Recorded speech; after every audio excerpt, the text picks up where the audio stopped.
என் நம்பிக்கை உம்மையன்றி வேறு துணையில்லை.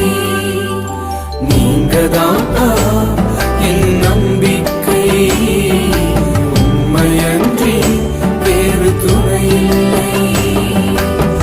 கலங்கின நேரங்களில் கை தூக்கி எடுப்பவரே, கண்ணீரின் பள்ளத்தாக்கில் என்னோடு நடப்பவரே, உறவுகள் மறந்தாலும் நீர் என்னை மறப்பதில்லை.